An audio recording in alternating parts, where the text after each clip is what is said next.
Hello विद्यार्थी मित्रों, तो लास्ट वीडियो लेक्चर में આપણે વેગમાન વિશે જોયું અને વેગમાન એક કેવી રાશિ છે તો સદિશ કે અદિશ એના વિશે પણ આપણે ચર્ચા કરી. બરાબર.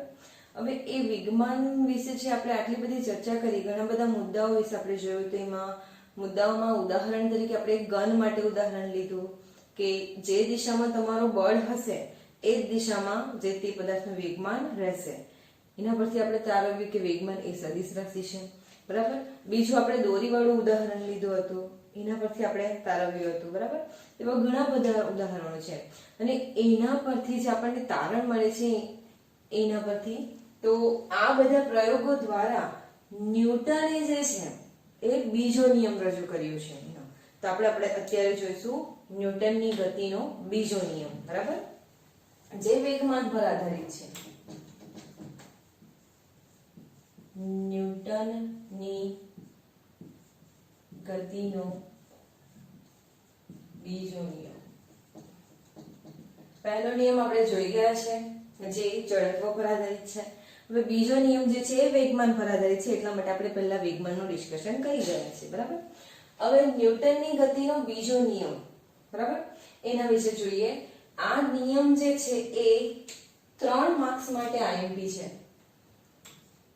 3 માર્ક્સ માટે આઈએમપી છે. બરાબર. એટલે ધ્યાન આપજો અહીંયા. તો પહેલા આપણે એમાં નિયમ લખીશું, કારણ કે આપણે ઉદાહરણ ઘણા બધા જોઈ ગયા છે. તો નિયમ આપણે લખીએ. નિયમ શું છે તે આપણે લખીએ. તો પદાર્થના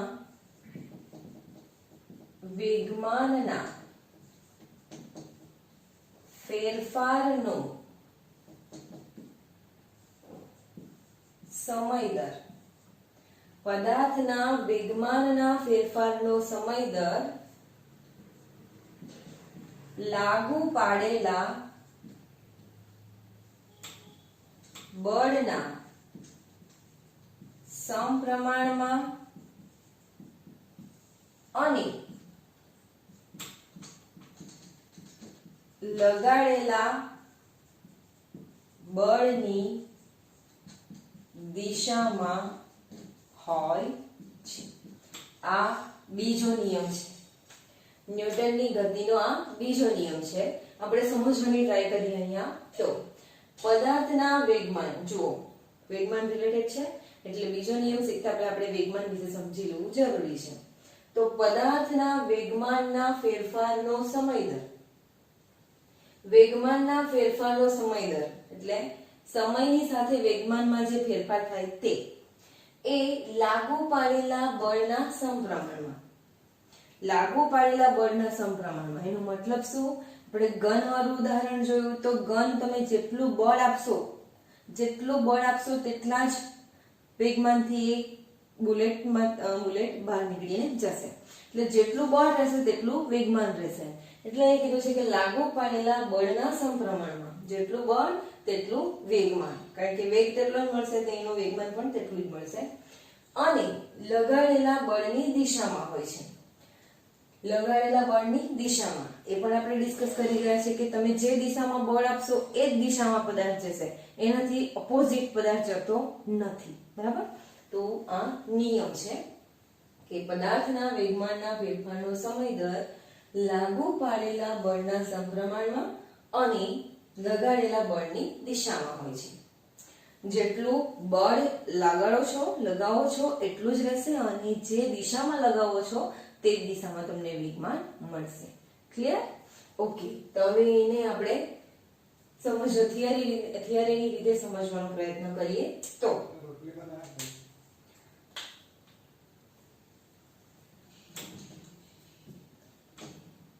ધારો કે t જેટલા પ્રારંભિક સમયે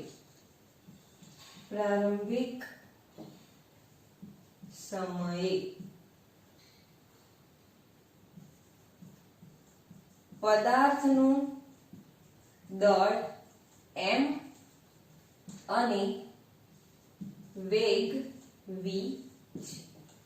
t જેટલા પ્રારંભિક સમયે પદાર્થનું દળ m અને વેગ v છે. હવે તમે વિચારો તો પદાર્થનું જે દળ છે એના વિશે આપણે ડિસ્કસ કરીએ તો ધારો કે તમે એક પથ્થર લો, એ પથ્થર લઈને તમે અગાસી પર જાઓ અને અગાસી પરથી એને નીચે નાખો તો પથ્થરના વજનમાં કંઈક ફરક પડશે? એના દળમાં કંઈક ફરક પડશે? અથવા તો એક બેગ ઉચકીને તમે કોઈ બીજી જગ્યાએ લઈ જાઓ તો પણ તમારું એના વજનમાં ફરક પડશે? તો ના પડે, બરાબર? એ વજન કેવું રહેશે? પદાર્થનું જેવું છે તેવું જ. એટલે પદાર્થના વજનમાં કોઈ ફેરફાર થતો નથી.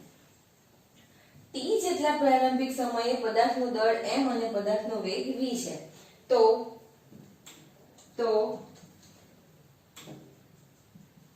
પદાર્થનું પ્રારંભિક વેગમાન શું મળશે આપણને? તો પદાર્થનું પ્રારંભિક વેગમાન p બરાબર શું રહેશે? m * v. Equation number 1. Clear? શરૂઆતની કન્ડિશન છે જ્યારે એનું પદાર્થનું દળ m છે અને વેગ શું છે? v. તો ત્યારે એનું વેગમાન કેટલું મળે? p = m * v.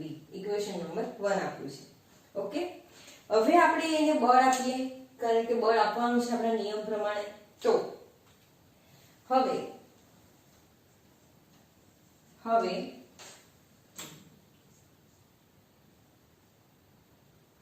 m દળના પદાર્થ પર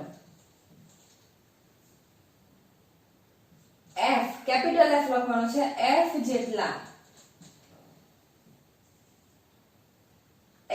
જેટલું બળ ડેલ્ટા t. હવે ટાઈમમાં ફેરફાર થશે કારણ કે બળ આપશે એટલે એ આગળ જવાની ટ્રાય કરશે તો એનો સમય પણ લાગશે. તો ડેલ્ટા t જેટલા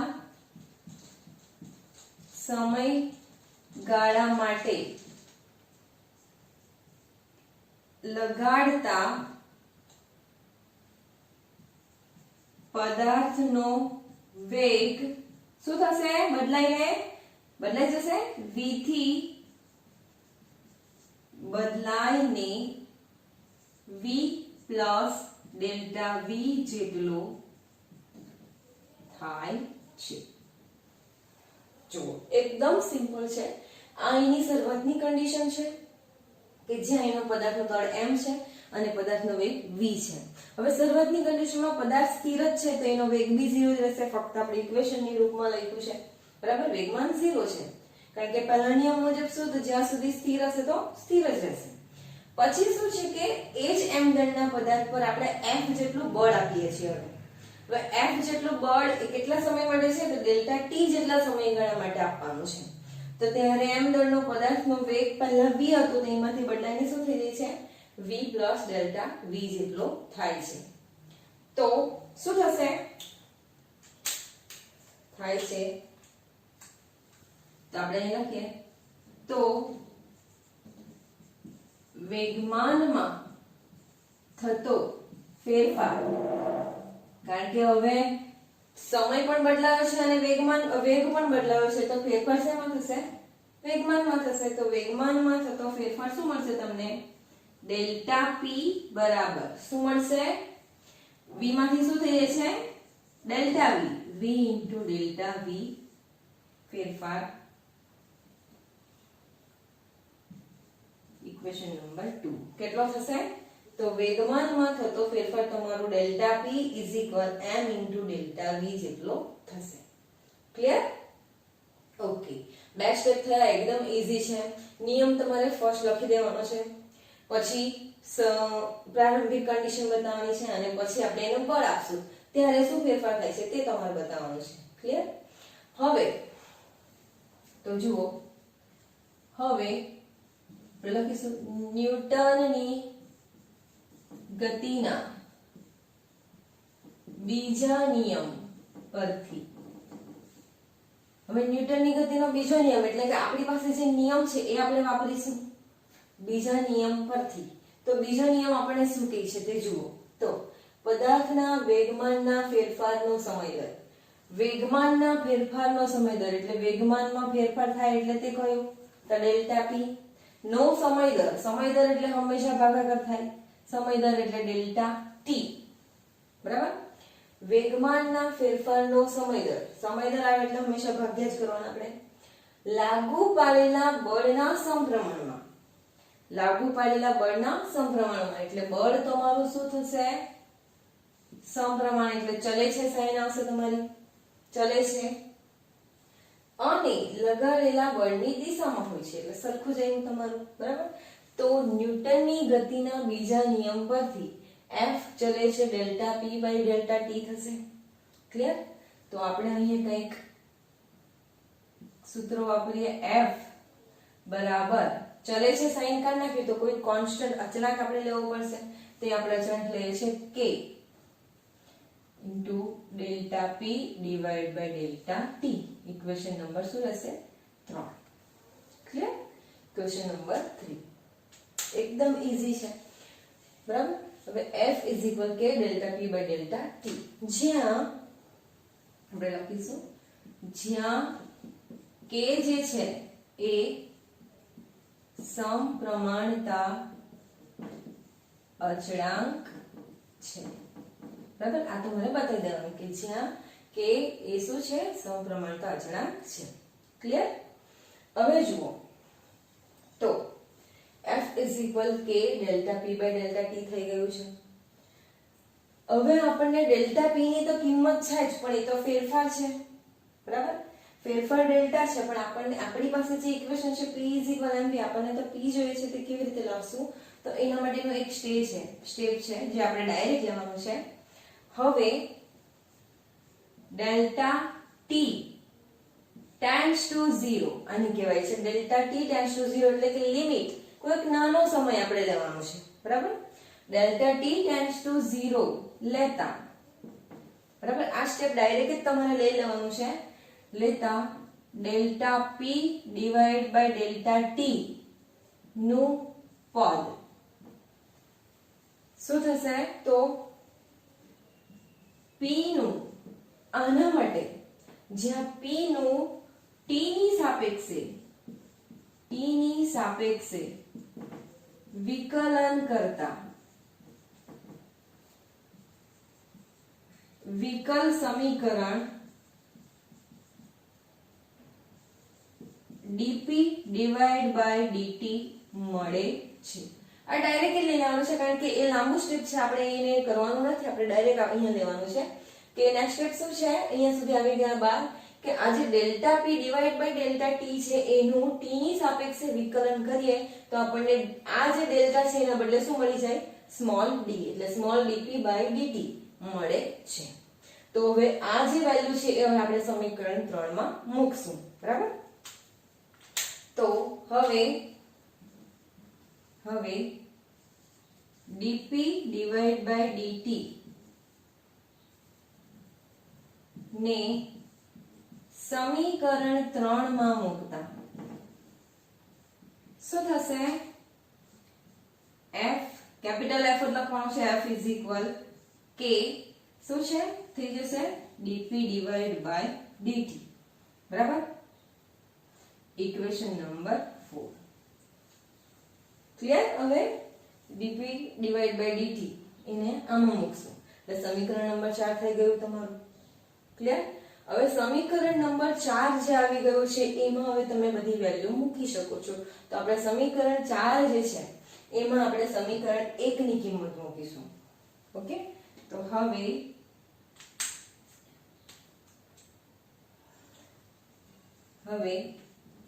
સમીકરણ 4 માં સમીકરણ 1 ની કિંમત મૂકતા શું મળશે આપણને? તો F શું મળશે? K તો રહેશે જ. કોની વેલ્યુ મૂકશું આપણે? dp ડિવાઇડ બાય dt, તેમાંથી p ની કિંમત મૂકશું તો m v થશે. મૂકતા d m v divide by dt આ તો છે જ, બરાબર.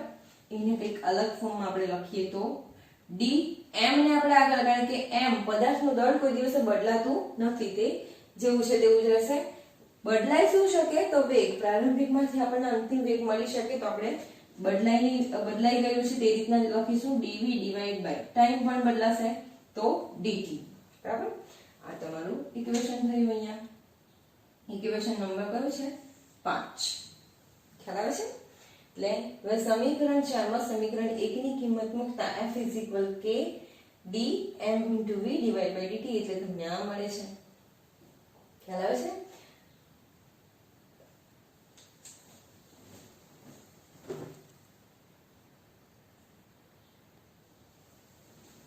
તો આપણે અહીંયા જો કે સમીકરણ 4 માં સમીકરણ 1 ની કિંમત મૂકતા f k dmv / dt આપણને શું મળે છે m dv / dt. સમીકરણ 5 મળી ગયું છે. હવે સમીકરણ 5 જે છે તો હવે શું કરશું? સમીકરણ 5 જે છે કે dm × dv / dt. તો હવે તમને ખ્યાલ હશે કે dv / dt એટલે વેગમાં થતો ફેરફાર ભાગ્યા સમય. એટલે શું મળે તમને? તો પ્રવેગ મળે કે dv / dt બરાબર a શું છે આ પ્રવેગ. એટલે વેગમાં થતો ફેરફાર ભાગ્યા સમય આ પ્રવેગનું સૂત્ર છે. તો આપણે તે કિંમત મૂકશું આમાં. તો dv / dt બરાબર a જેને સમીકરણ કયામાં મૂકશું? 5 માં મૂકતા શું મળશે તમને? તો f m હવે dv / dt એટલે શું? તો a. હા, અને k ભૂલી ગયા અહીંયા, k સોરી k લખજો અહીંયા. k અચળાંક છે આપણો બરાબર. એટલે k m a. Equation number આપણે આપીશું 6. ઓકે, એકદમ ઈઝી છે. આ વેગમાં થતો ફેરફાર ભાગ્યા સમય એટલે પ્રવેગ મળે છે તમને. તો એ ઇક્વેશન અહીં આપણે લખી દીધું છે. હવે સમીકરણ 6 જે છે એમાં અચળાંક જ આપેલો છે તમને બરાબર. તો એ અચળાંકની જે છે હવે k બરાબર 1 લેતા તો જ આપણને f ma મળી શકે બરાબર. તો f શું તમને મળશે? ma. અને આ જે છે f ma ઇક્વેશન નંબર 7 એ બીજો નિયમ છે, ન્યૂટનની ગતિનો બીજો નિયમ f ma બરાબર. એટલે મળ્યું શેના પરથી આપણને? તો વેગમાન પરથી. આપણો નિયમ જે હતો કે પદાર્થના વેગમાનના ફેરફારનો સમય દર એ લાગુ પાડેલા બળના સમપ્રમાણમાં અને બળની દિશામાં હોય છે બરાબર. તો તેના પરથી જે છે આપણે ઇક્વેશન પ્રૂવ કર્યું છે અને લાસ્ટમાં f ma પ્રૂવ કર્યું છે. હવે f ma એ પણ તમારું આ છે નિયમ જ પ્રૂવ થાય છે. કેવી રીતે આપણે જોઈ લઈએ, જે તમારે આ થિયરીમાં લખવાનું નથી, આ એડિશનલ છે બરાબર, ખાલી જાણવા માટે છે. તો જુઓ, આ સમજવું હોય તો f ma. હવે જો તમે આ f ma જે છે તો ma માં તમારે a બરાબર શું મૂકવાનું?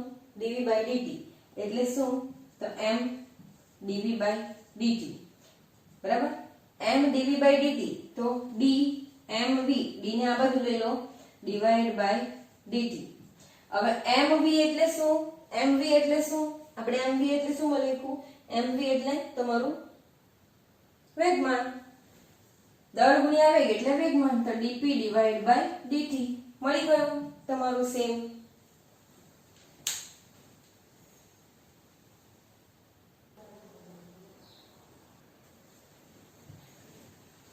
ઓકે, તો f dp divide by dt જે આપણો બીજો નિયમ છે એ જ અહીંયા પ્રૂવ થાય છે. ખ્યાલ આવે છે? તો f dp divide by dt same. આ તમારે લખવાની જરૂર નથી, આ ફક્ત સમજાવવા માટે કે કેવી રીતે આ થાય છે. ઓકે, તો આપણું જે ઇક્વેશન આપણે પ્રૂવ કર્યું છે અહીંયા,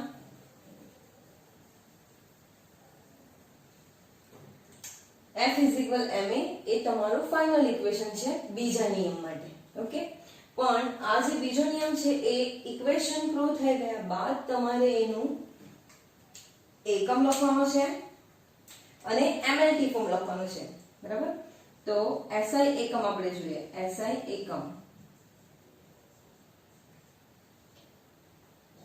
છે ફક્ત. એમ તો બળનો એકમ જે છે એ ન્યૂટન છે બરાબર. બળનો એકમ જે છે એકમ શું છે? ન્યૂટન. શા માટે? તો એ ન્યૂટને ફાઇન્ડ કરેલું છે. ઓકે, અને કેપિટલ એન જ શા માટે? તો હંમેશા યાદ રાખો કે કોઈ પણ નિયમ હોય એને કોઈ સાયન્ટિસ્ટ દ્વારા ફાઇન્ડ કરવામાં આવે તો એ સાયન્ટિસ્ટના અક્ષરનો પહેલો કેપિટલ આપવામાં આવે છે, એટલે એને પહેલો કેપિટલ છે. જો તમે એના નામમાં એક જ કેપિટલ લખો તો એ કેપિટલમાં જ આવશે, અને આખું નામ લખશો તો તમારે સ્મોલ એન થી સ્ટાર્ટ કરવાનું રહેશે. ઓકે, આ વસ્તુ યાદ રાખવાનું છે. બળનો એકમ ન્યૂટન છે. એસઆઈ એકમ જોઈએ તો એસઆઈ એકમ શું થશે એનો? એસઆઈ એકમ શું થશે? તો સિમ્પલ એકમ છે એનો ન્યૂટન. એસઆઈ એકમ શું થશે? તો એમ એટલે દળ. દળનો એકમ શું? તો કેજી. અને પ્રવેગનો એકમ શું? તો મીટર પર સેકન્ડ સ્ક્વેર અથવા metre into second minus square. Clear? ચલો આપણે એમએલટી ફોર્મ બનાવીએ તો પારિમાણિક સૂત્ર. પારિમાણિક સૂત્રો. બળનું પારિમાણિક સૂત્ર શું થશે? તો વિચારો, m છે એટલે m1 આવવાનું છે. m1. હવે પ્રવેગ છે એટલે v/t. પ્રવેગનું સૂત્ર શું થશે? ના ખબર પડે તો તમારે કરી જ લેવાનું. a બરાબર શું છે? વેગ ભાગ્યા સમય.